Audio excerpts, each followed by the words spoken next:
O barulho da chave arranhando a fechadura foi a primeira coisa que eu ouvi. Eram 2 da tarde de uma quarta-feira chuvosa, e eu estava sentado dentro do meu carro, com os vidros escuros fechados, estacionado do outro lado da rua. A uns 30 metros de distância, eu vi a cena com uma clareza assustadora, quase como se estivesse assistindo a um filme da minha própria vida, só que dessa vez, eu não era mais o coadjuvante ingênuo, eu era o diretor.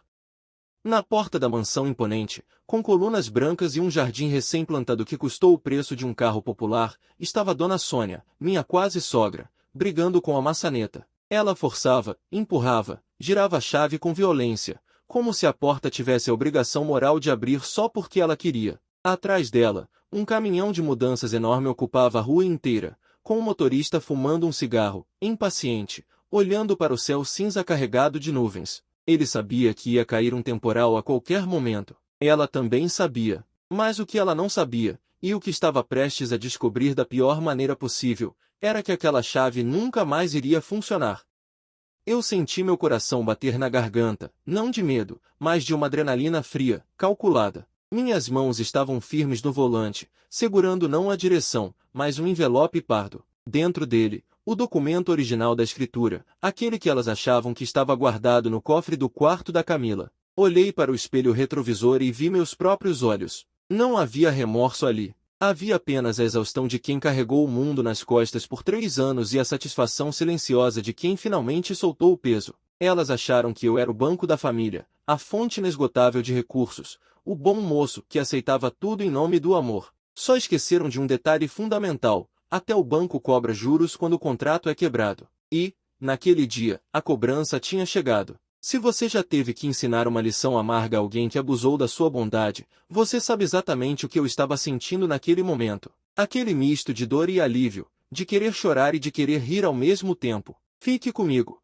porque o que vai acontecer nos próximos minutos não é apenas sobre uma casa ou um casamento cancelado. É sobre o momento exato em que a gente deixa de ser a vítima para virar o jogo. Para você entender como chegamos nesse ponto, com uma senhora gritando na chuva e um noivo assistindo tudo de camarote, eu preciso voltar no tempo. Não muito, apenas alguns meses. Tudo parecia perfeito. Eu e a Camila estávamos juntos há 3 anos. Eu, um empresário que trabalhava 14, às vezes 16 horas por dia, construindo meu patrimônio do zero, tijolo por tijolo, cliente por cliente. Ela, uma mulher linda, doce, que parecia ser o porto seguro que eu precisava depois de dias estressantes. O problema é que, quando a gente está apaixonado, a gente usa óculos cor-de-rosa que filtram todos os sinais de perigo. E os sinais estavam lá, o tempo todo, gritando na minha cara. A começar pela família dela. Dona Sônia sempre teve aquele jeito de quem merecia mais do que a vida tinha dado. Vivia reclamando do apartamento alugado, do barulho dos vizinhos, da infiltração na parede. E eu, querendo ser o herói, o genro dos sonhos, absorvia aquelas reclamações como se fossem minha responsabilidade. Amor, minha mãe não dormiu nada essa noite de novo por causa do barulho, a Camila me dizia, com aquela cara de choro que me desmontava. Eu fico tão preocupada com a saúde dela. E o que eu fazia? Eu abraçava, consolava e prometia que ia resolver. Foi assim que surgiu a ideia da mansão. Era um casarão antigo num bairro nobre, precisava de muita reforma, mas tinha potencial. Eu levei as duas para ver.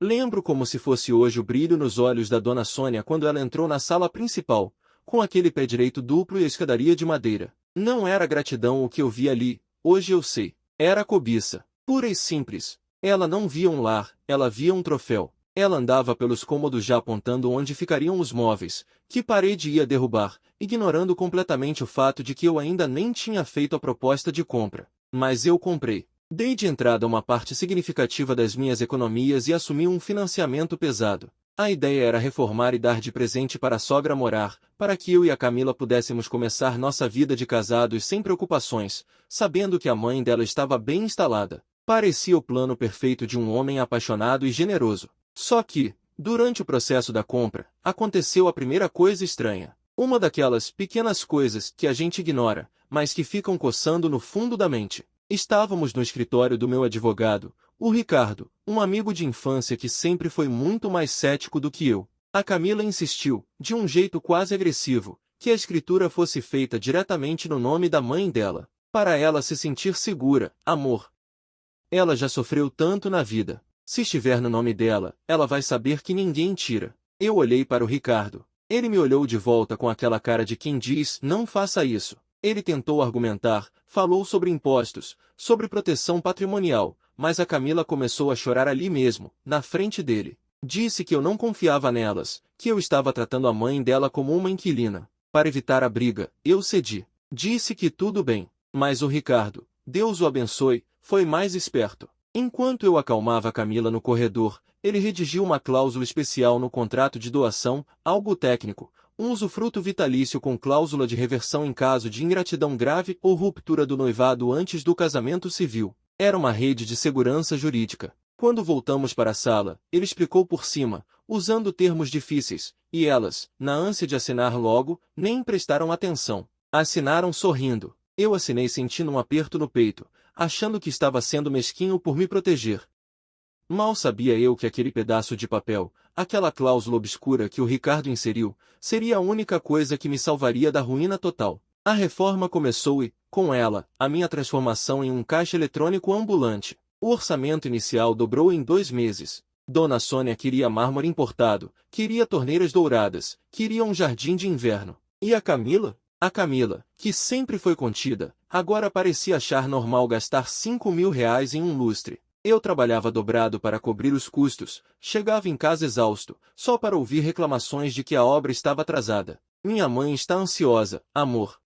Você precisa pressionar o mestre de obras, ela dizia, enquanto eu mal conseguia manter os olhos abertos de cansaço. Foi nessa época que o fantasma reapareceu. Marcos, o ex-namorado da Camila. Um sujeito que se definia como músico incompreendido, o que na prática significava que ele não trabalhava, vivia de bicos e morava de favor na casa de amigos. Eu sabia da existência dele, claro, o grande amor da adolescência, como a Camila se referia no começo do nosso namoro, mas ela jurava que aquilo era passado, que ele era imaturo, que não tinha futuro. Só que, de repente, o nome dele começou a surgir em conversas aleatórias. Ah, o Marcos adorava essa banda. Ou, vi o Marcos na padaria, coitado, está tão magro. Eu não sou ciumento possessivo, mas tenho instinto. E meu instinto começou a apitar quando a Camila passou a se oferecer para ir sozinha fiscalizar a obra da mansão. Você está trabalhando muito, amor, deixa que eu vou lá ver como está o piso da cozinha. Eu achava aquilo o máximo, pensava, nossa, que parceira incrível eu tenho.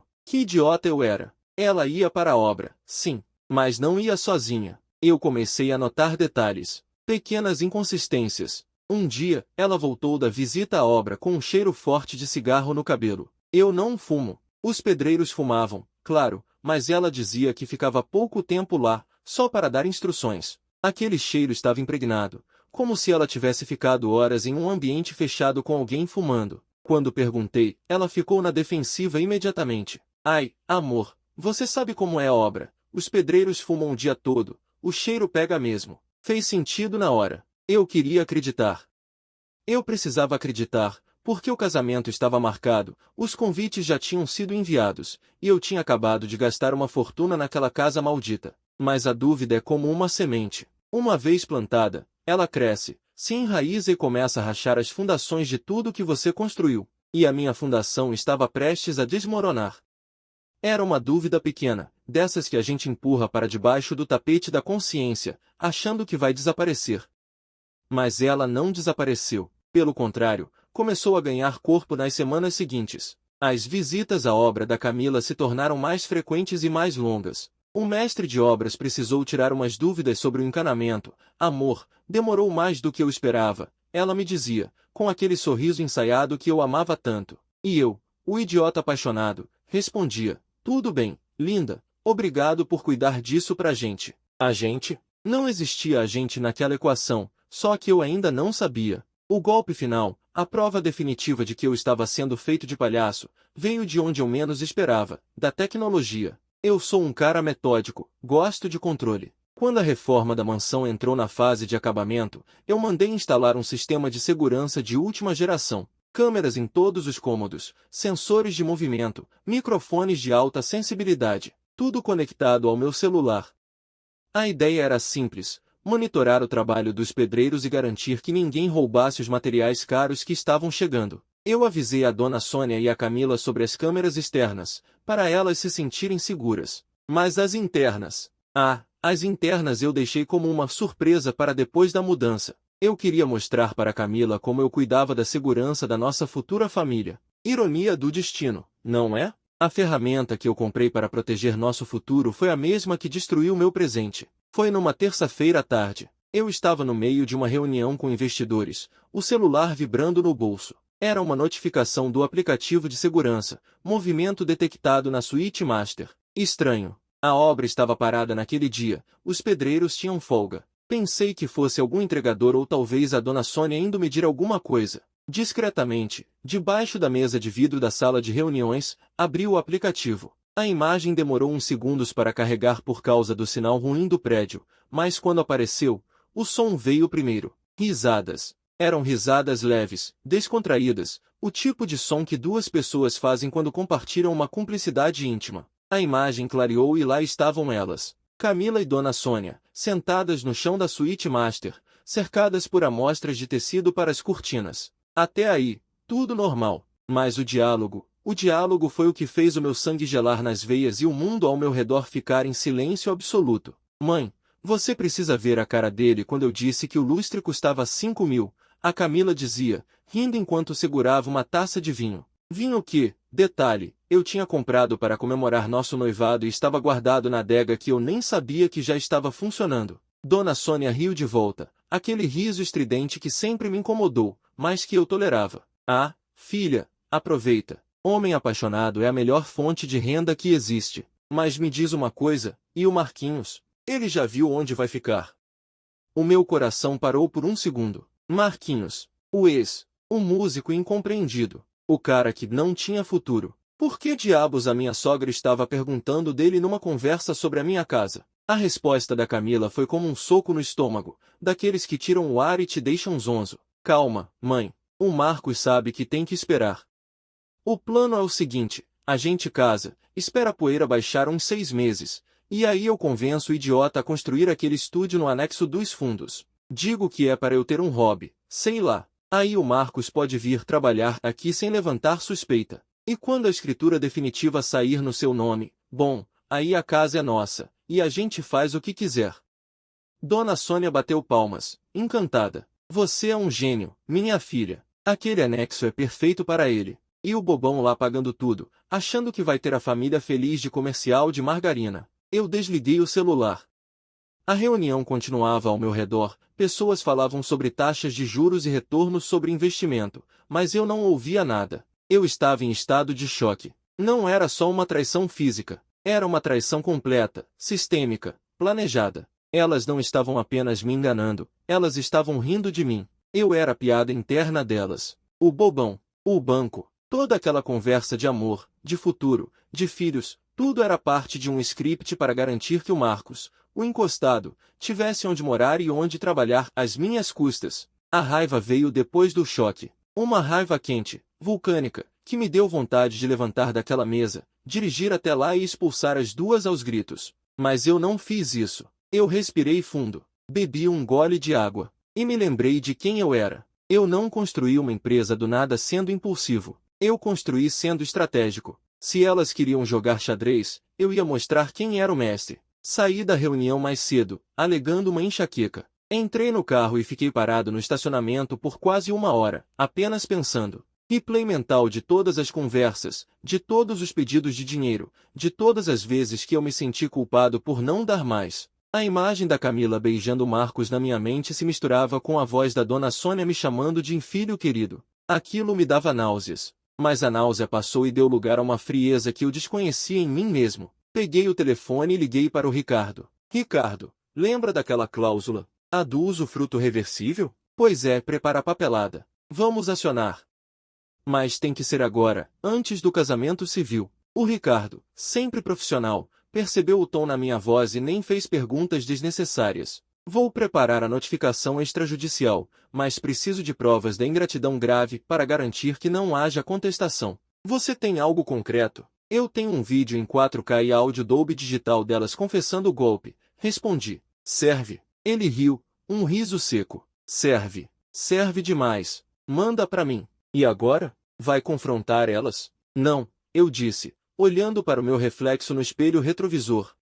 Ainda não. O casamento é daqui a 10 dias. A mudança da Dona Sônia é na semana que vem. Eu vou deixar elas acharem que venceram. Vou deixar elas chegarem no topo da montanha-russa, bem na beiradinha da descida, antes de soltar o cinto de segurança. Os dias seguintes foram um teste de atuação digno de um Oscar. Eu chegava em casa, beijava Camila, perguntava como foi o dia, ouvia as mentiras dela olhando nos olhos. Ah, amor, fui ver os arranjos de flores hoje. Você vai amar, ela dizia. E eu sorria, tenho certeza que vai ser lindo. Por dentro, eu estava gritando. Cada toque dela parecia sujo. Cada eu te amo soava como um insulto. Mas eu mantive o personagem. Continuei pagando os boletos que chegavam, buffet, decoração, vestido. Por que cancelar agora levantaria suspeitas? O prejuízo financeiro seria o preço do meu ingresso para o show final. E eu queria que fosse um espetáculo inesquecível. Chegou a semana da mudança. Dona Sônia estava eufórica.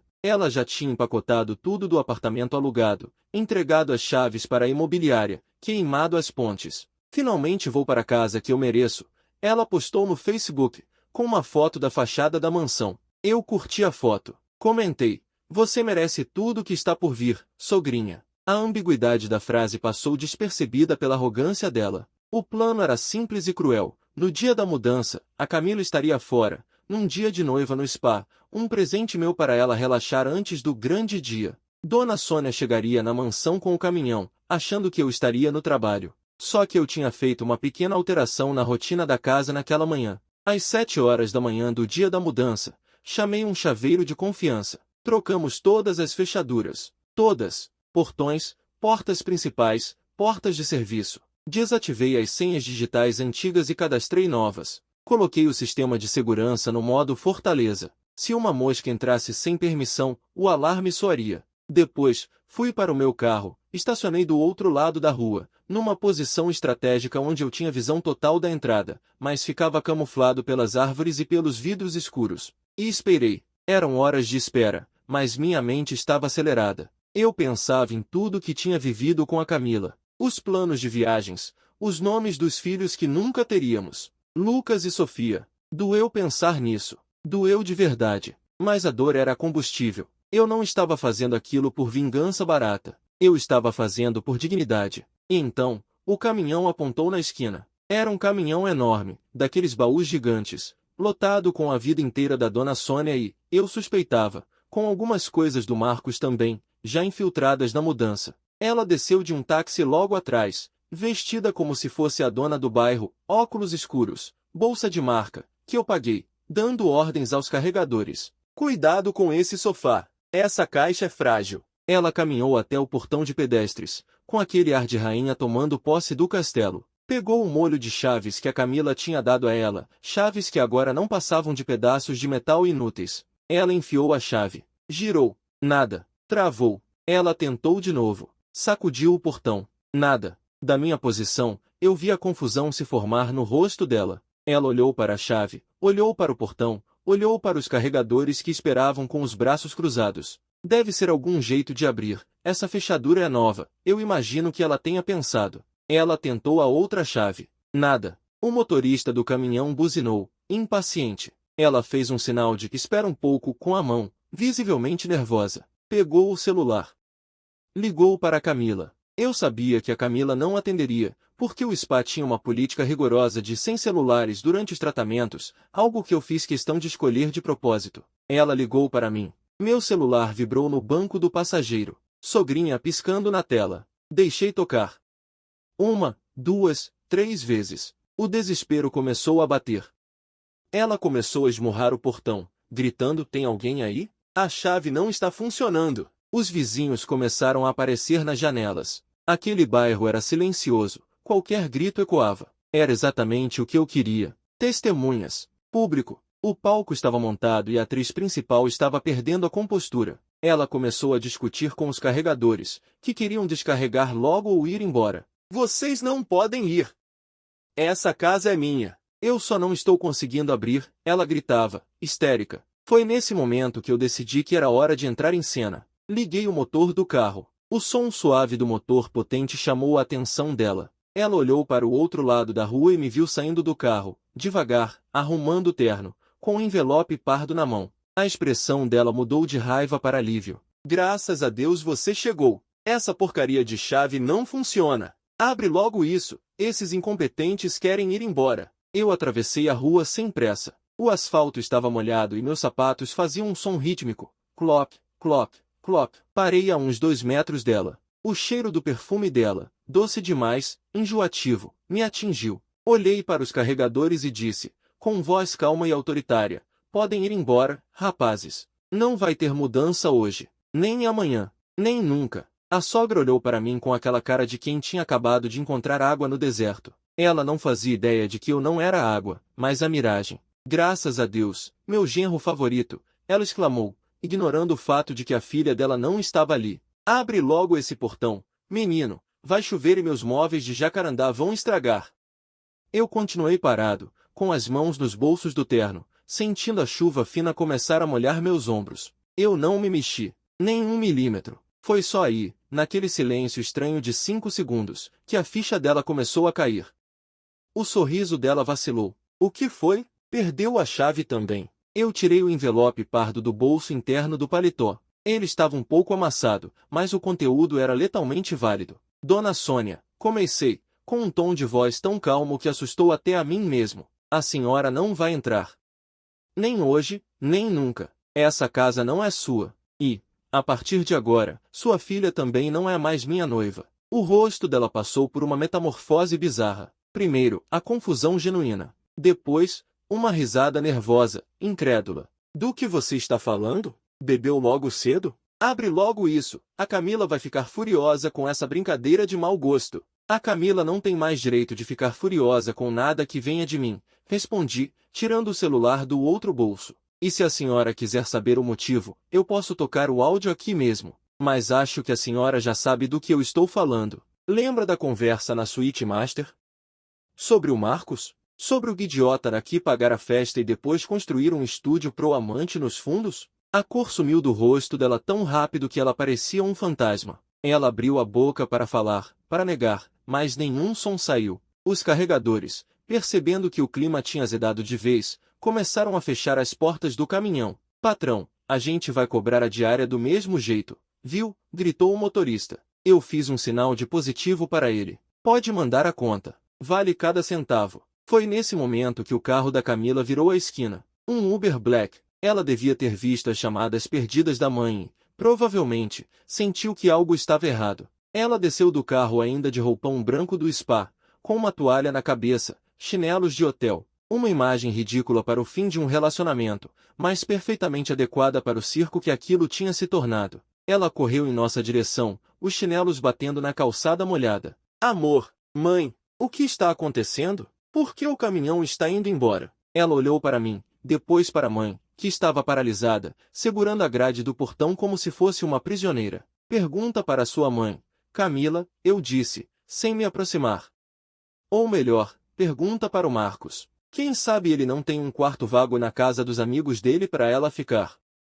Porque aqui, ela não entra. A Camila me olhou com aqueles olhos grandes e expressivos que um dia me fizeram acreditar que eu era o homem mais sortudo do mundo. Agora, eu só via neles o pânico de quem foi pega. Do que você está falando? Você está louco? O Marcos? Eu não vejo o Marcos há anos. A mentira saiu tão natural, tão fluida, que se eu não tivesse as provas, teria acreditado. É assustador pensar em quantas vezes ela mentiu assim para mim e eu nem percebi. Corta o teatro. Camila, eu cortei, seco. Acabou. O noivado, o casamento, a casa, o plano do estúdio, o banco aqui. Acabou tudo. Eu sei do plano. Eu ouvi vocês duas. Eu sei que você ia trazer ele para cá depois do casamento. Eu sei que eu sou só o degrau que vocês queriam pisar para subir na vida. Ela tentou se aproximar, tentou pegar na minha mão. Eu dei um passo para trás, como se ela tivesse uma doença contagiosa. Não toque em mim. Nunca mais. A chuva apertou. A água escorria pelo rosto dela, misturando-se com a maquiagem perfeita que ela tinha feito no spa, criando borrões pretos de rímel que desciam pelas bochechas. Ela parecia uma palhaça triste. Dona Sônia finalmente recuperou a voz. E não foi para pedir desculpas. Foi para atacar.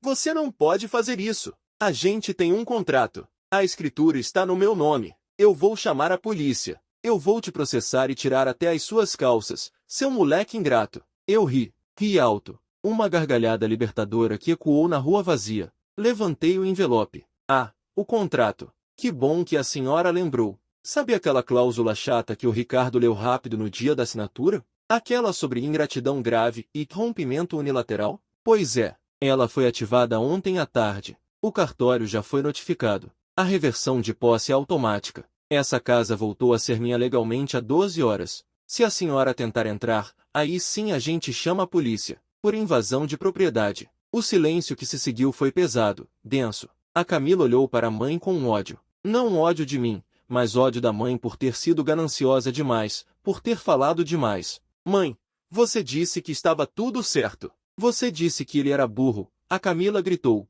perdendo completamente a postura de noiva doce. E ali, na calçada, debaixo de chuva, a máscara caiu de vez. Elas começaram a discutir entre si.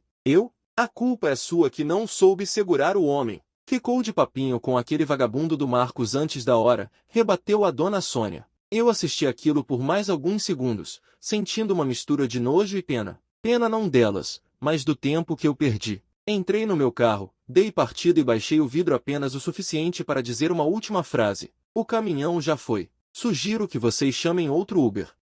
E Camila, o Marcos que pague o seu Uber dessa vez. Arranquei com o carro, deixando as duas para trás, discutindo na chuva, na frente da mansão que nunca seria delas. Dirigi sem rumo por horas. A adrenalina baixou e veio o cansaço. Um cansaço profundo, nos ossos. Parei num bar de beira de estrada, pedi um café preto e fiquei olhando para o nada. O telefone não parava de tocar. Eram elas. Eram parentes delas. Eram amigos em comum que não entendiam nada. Desliguei o aparelho. Eu precisava de silêncio. Precisava recalcular a rota da minha vida. Eu tinha perdido o dinheiro da festa? Sim. Tinha perdido o sinal do buffet? Sim. Mas eu tinha recuperado algo muito mais valioso, a minha liberdade e a minha dignidade. Nos dias seguintes, o caos se instalou. O cancelamento do casamento foi um escândalo na nossa cidadezinha. Todo mundo queria saber o motivo. A versão delas, claro, era que eu tinha surtado, que eu era abusivo, que eu tinha deixado a sogra na rua por capricho. Mas a verdade tem um jeito engraçado de aparecer. O áudio vazou. Não fui eu quem vazou, juro. Talvez eu tenha mandado para o Ricardo como prova, e talvez o Ricardo tenha comentado com alguém. O fato é que, em uma semana, metade da cidade já tinha ouvido a gravação da estratégia do estúdio. A reputação da Camila foi para o lixo. A da dona Sônia, então, nem se fala. Eu vendi a mansão um mês depois. Não conseguia nem passar na frente dela sem sentir um gosto amargo na boca. Vendi abaixo do preço de mercado, para me livrar logo. Com o dinheiro, investi na minha empresa e tirei um mês de férias. Fui viajar sozinho. Precisava me reconectar comigo mesmo, lembrar quem eu era antes de virar o patrocinador dos sonhos alheios. E foi nessa viagem, sentado numa praia deserta, vendo o sol se pôr, que eu percebi a maior lição de todas. A gente acha que traição é sobre o outro, sobre o que o outro fez. Mas, no fundo, é sobre a gente. É sobre o que a gente permitiu. É sobre os sinais que a gente ignorou porque queria tanto ser amado que aceitou ser usado.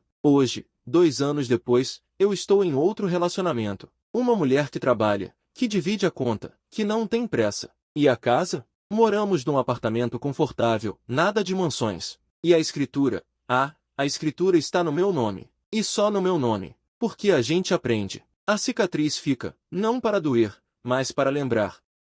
Lembrar que confiança é vidro. Depois que quebra, você até pode colar, mas sempre vai ver as rachaduras. E eu decidi que nunca mais vou beber em copo rachado. E quanto a elas? Bom, as notícias correm. Camila e Marcos finalmente ficaram juntos. Estão morando no apartamento de 2 quartos da dona Sônia, os 3 amontoados. Parece que o estúdio do Marcos agora é a sala de estar, onde ele dorme no sofá porque não tem espaço. Dona Sônia voltou a trabalhar como vendedora de loja para ajudar nas contas, já que o músico incompreendido continua sem ser compreendido pelo mercado de trabalho. Dizem que as brigas são constantes, que os vizinhos reclamam dos gritos. Às vezes, a justiça divina não vem com um raio do céu. Às vezes, ela vem na forma de deixar as pessoas terem exatamente o que elas queriam. Elas queriam ficar juntas, sem mim atrapalhando? Conseguiram. Boa sorte para elas. Eu estou ocupado demais sendo feliz de verdade. Mas a história não acabou com aquele áudio no meio da rua. Quem dera fosse tão simples. A verdadeira tempestade veio depois da chuva, como um tsunami silencioso que varreu o que restava da minha paz. No dia seguinte, meu telefone parecia uma central de telemarketing. Eram tias que eu mal conhecia, primos distantes da Camila, até a avó dela, uma senhora que eu respeitava muito, me ligou chorando. Meu filho, o que deu em você? Deixar a menina na rua? Você não tem coração. Aquilo doeu. Doeu porque eu sempre tive coração demais, e foi exatamente isso que me colocou naquela situação. Eu não discuti com a avó dela. Apenas disse, Dona Maria, pergunte para sua neta sobre o Marcos. Só isso. E desliguei. Eu não tinha energia para justificar minha dignidade para quem só ouvia um lado da história. Enquanto isso, a cidade virava um tribunal a céu aberto. Eu saía para comprar pão e sentia os olhares, uns de pena, outros de julgamento. Olha lá o noivo que surtou, cochichavam. Mas também havia os olhares de respeito, discretos, de homens que cruzavam comigo na rua e faziam um leve aceno de cabeça. Eram os que sabiam, os que já tinham passado por algo parecido, ou que simplesmente entendiam que um homem não toma uma atitude daquelas sem um motivo muito grave. Eu me sentia numa ilha deserta no meio de uma multidão. Mas a minha maior surpresa veio 3 dias depois, quando recebi uma notificação judicial. Dona Sônia não estava brincando. Ela realmente entrou com um processo de manutenção de posse, alegando que já morava na casa de fato, embora não de direito, e que eu a tinha expulsado ilegalmente. Era uma mentira descarada, claro. Ela nunca tinha dormido uma noite sequer lá. Mas a justiça é lenta e, às vezes, cega. O meu advogado, o Ricardo, me chamou no escritório com uma cara não muito boa. Elas contrataram um advogado porta de cadeia, desses que prometem milagres. Estão pedindo uma liminar para ela voltar para casa até o julgamento final. E estão pedindo pensão compensatória para Camila, alegando união estável prévia. Eu quase caí da cadeira. União estável? A gente nem morava junto. Eu pagava o aluguel dela, sim, mas cada um tinha seu endereço. Elas estão atirando para todo lado, tentando ver o que cola, explicou o Ricardo. Mas não se preocupe. A gente tem a bomba atômica. A bomba atômica não era só o áudio. O Ricardo tinha investigado mais a fundo. Ele descobriu que o Marcos, o tal músico, tinha passagens pela polícia por estelionato, pequenos golpes, venda de ingressos falsos, coisas assim. Mas o mais interessante, ele tinha uma dívida enorme com um agiota da cidade vizinha. E adivinhem quem tinha feito um empréstimo pessoal no banco, no nome da mãe, exatamente no valor da dívida do Marcos, uma semana antes do escândalo estourar? Camila. Ela tinha endividado a própria mãe, que já não tinha onde cair morta, para salvar a pele do amante. E a dona Sônia, na sua cegueira e ganância, provavelmente nem sabia disso, ou se sabia, achava que o meu dinheiro cobriria tudo depois do casamento. Ricardo, eu disse, sentindo um gosto metálico na boca, eu não quero só ganhar esse processo. Eu quero que elas nunca mais tenham coragem de falar meu nome. Ele sorriu. Então vamos para a audiência de conciliação. E vamos levar tudo. A audiência foi marcada para 2 semanas depois. Nesse meio tempo, eu continuei minha vida de eremita. Vendi meu carro de luxo e comprei um mais simples. Cancelei cartões de crédito adicionais que eu tinha dado a Camila. Sim, eu era esse nível de idiota. E cada vez que eu cortava um vínculo financeiro, sentia como se estivesse tirando uma sanguessuga da minha pele. Ardia, sangrava um pouco, mas o alívio era imediato. O dia da audiência chegou. O fórum estava cheio. Eu vi a Camila e a dona Sônia no corredor. Elas pareciam abatidas, mas vestidas com roupas que eu tinha pagado, o que era uma ironia final. O Marcos estava lá também, encostado numa parede, mascando chiclete, com aquela cara de quem não tem nada a perder. Quando passei por ele, ele teve a audácia de sorrir. Um sorriso debochado. Eu parei, respirei fundo, olhei nos olhos dele e disse, baixo, só para ele ouvir, aproveite o sofá da sogra. É o mais perto de luxo que você vai chegar. O sorriso dele murchou. Entramos na sala. O juiz, um homem de meia idade com cara de quem já viu de tudo, pediu para as partes se manifestarem. O advogado delas começou com um discurso inflamado sobre danos morais, humilhação pública e promessa de doação não cumprida. Ele pintou a dona Sônia como uma idosa frágil. Ela tinha 52 anos e fazia crossfit, que foi jogada na sarjeta por um homem vingativo. A Camila chorava copiosamente ao lado dele. Era uma performance digna. Quase me convenceu. Quase. Quando chegou a vez do Ricardo, Ele foi cirúrgico. Ele não fez discurso. Ele apenas entregou uma pasta ao juiz. Excelência, aqui estão as transcrições autenticadas das conversas gravadas no interior da propriedade do meu cliente, onde as autoras confessam o dolo, a má-fé e o plano de fraude contra o patrimônio do réu. Aqui também está o extrato do empréstimo bancário feito pela autora Camila em nome da autora Sônia, transferido diretamente para uma conta ligada ao Sr. Marcos, que tem ficha criminal por estelionato, anexa na página 12. O juiz folheou a pasta em silêncio. O barulho das páginas virando era o único som na sala. O advogado delas começou a suar. Ele tentou protestar. Excelência, essas gravações são ilegais. O Ricardo rebateu na hora. Foram feitas no domicílio do réu, por sistema de segurança próprio, para a proteção do patrimônio. Não há ilegalidade. O juiz levantou a mão, pedindo silêncio. Ele olhou para Camila, depois para Dona Sônia. O olhar dele não era de pena, era de desprezo. A senhora Sônia sabia desse empréstimo? O juiz perguntou. Dona Sônia olhou para a filha, confusa. Que empréstimo? Eu nunca fiz empréstimo nenhum. Foi o momento em que o castelo de cartas desmoronou de vez. Ali, na frente do juiz, a Camila teve que admitir que tinha falsificado a assinatura da mãe para pegar o dinheiro e pagar a dívida do Marcos. A Dona Sônia começou a gritar na sala de audiência. Você fez o quê? Você sujou meu nome por causa desse vagabundo? O caos se instalou. O juiz teve que bater o martelo com força. Ordem! Ou mando prender as duas por desacato. O resultado foi rápido. O juiz negou todos os pedidos delas, reconheceu a validade da cláusula de reversão da casa, e ainda encaminhou os autos para o Ministério Público investigar a falsificação ideológica da Camila contra a própria mãe. Saí daquela sala não como um vencedor eufórico, mas como alguém que sobreviveu a uma guerra. No corredor, vi a Dona Sônia chorando, mas dessa vez não era teatro. Ela tinha perdido a casa, a filha tinha sujado o nome dela e o genro de ouro tinha ido embora para sempre. O Marcos já tinha sumido. Vazou assim que percebeu que a fonte tinha secado e que a polícia poderia se envolver.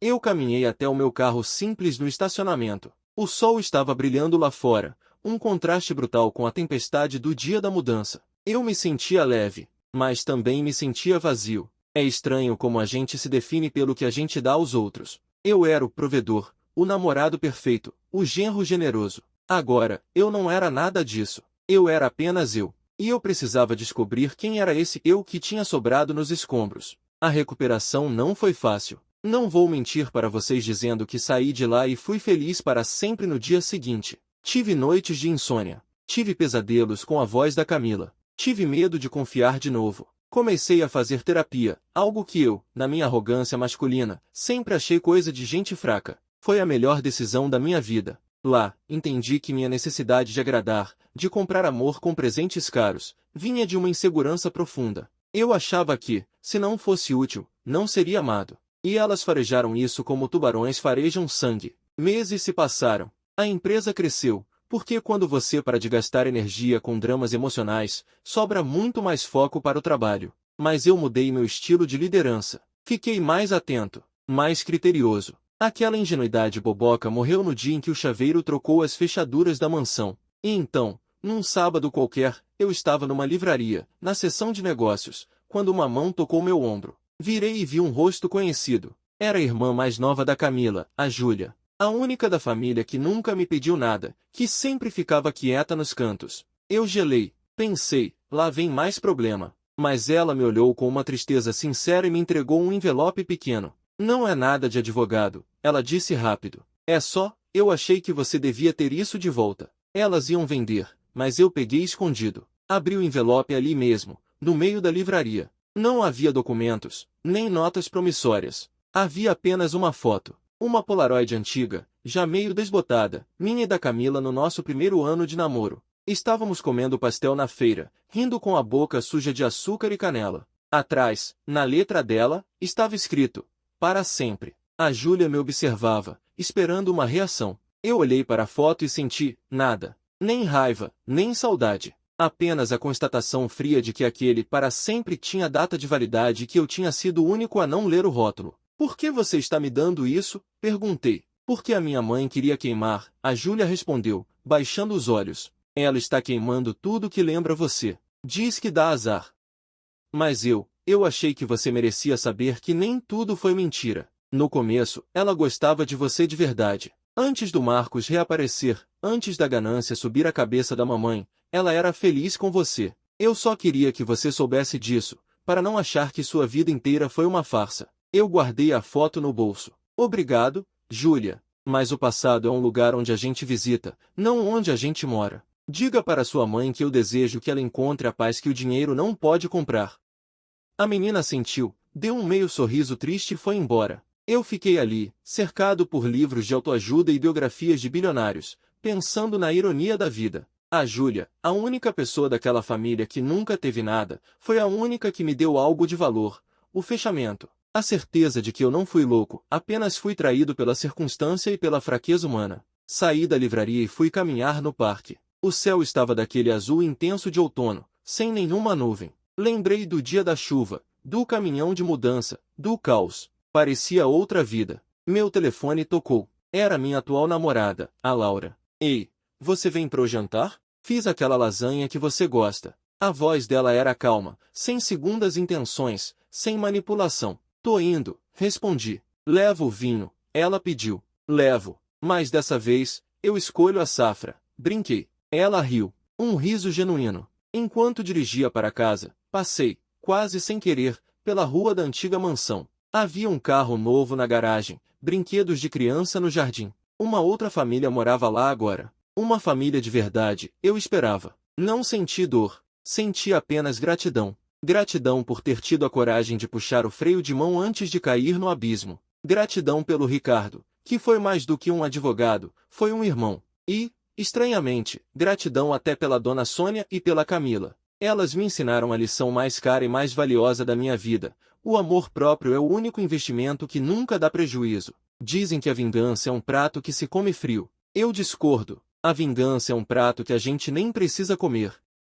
A gente deixa na mesa, levanta e vai embora. A vida se encarrega de servir a quem merece. E pelo que soube, o banquete delas tem sido bem amargo. O Marcos foi preso mês passado, tentando vender terrenos que não existiam. A Camila está respondendo o processo como cúmplice. A dona Sônia, a dona Sônia agora vive postando frases motivacionais no Facebook sobre inveja e que pessoas que não valorizam a família. É o jeito dela de lidar com o fracasso. Cheguei em casa, abri o vinho e servi 2 taças. A Laura me olhou e perguntou: tá tudo bem? Você parece pensativo. Eu sorri, ergui a taça e fiz um brinde silencioso ao passado que ficou para trás e ao futuro que eu estava construindo. Tudo ótimo, respondi. Só estava lembrando de uma história antiga. Uma história de terror que virou comédia. Se você está me ouvindo agora e sente que tem algo errado no seu relacionamento, se sente que está dando muito e recebendo pouco, se vê sinais que prefere ignorar, não ignore. A intuição é o sistema de segurança da alma.